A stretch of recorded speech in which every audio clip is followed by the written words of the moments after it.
بعد ما الضباع فضلت تتسرسب لأرض العزة بحجة إنهم فلاحين غلابة مساكين جايين نزرع وخلاص، وأهل أرض العزة طيبين وما عندهمش مشكلة مع أي دين، فتمام يا شباب الدنيا حلوة وأصحاب الأرض ألذ حاجة في الكون. بس الضباع شافوها ألذ أرض على الكوكب وبتاعتهم هم وبس. يا اسطى دي مش صحراء، دول ناس عايشين وشغل وحياة ومدارس. إيه؟ عملوا نفسهم من بنها ومستمعين، وفي الوقت ده كانوا مستخبيين لحد الحرب العالمية الأولى سنة 1914. الحرب كانت بين دول الحلفاء بريطانيا فرنسا وروسيا، ودول المحور ألمانيا نمسا المجر. بعد ما غار هرتزل كبير الضباع وقتها كان ضبع السلكان ما يعرفلهوش مكان، جمع صحابه وعرفهم ان في عركة هتدور، بس احنا مع اللي يفوز اخلاق الضباع. واول ما عرف ان الدولة العثمانية مع ألمانيا في الحرب جري على بريطانيا وقال لهم انا في الكيمياء خطير وهخلي اسلحتكم اجمد واقوى بكتير. ده غير بقى يا باشا ان فلوس الضباع دي كلها بتاعتكم لحد ما الحرب تخلص، اصرف. ها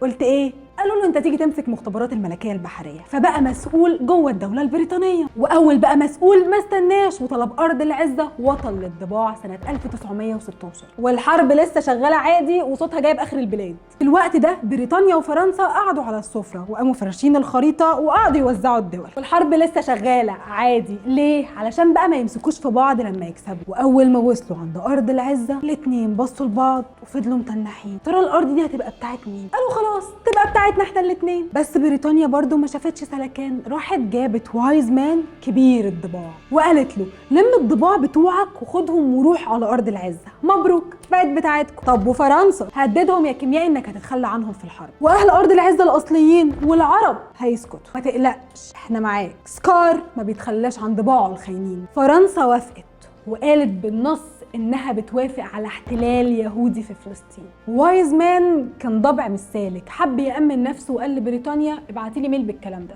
بريطانيا وقتها طلعت وعد بلفور سنة 1917، الوعد اللي كان من 67 كلمة من سكار اللي مش صاحب أرض العزة ولا الضباع أهلها. 67 كلمة قدروا يعملوا خراب لحد النهاردة. ضباع دخلت الأرض وقالت إن ده وطنهم، بس تفتكروا أصحاب أرض العزة الأصليين هيسكتوا؟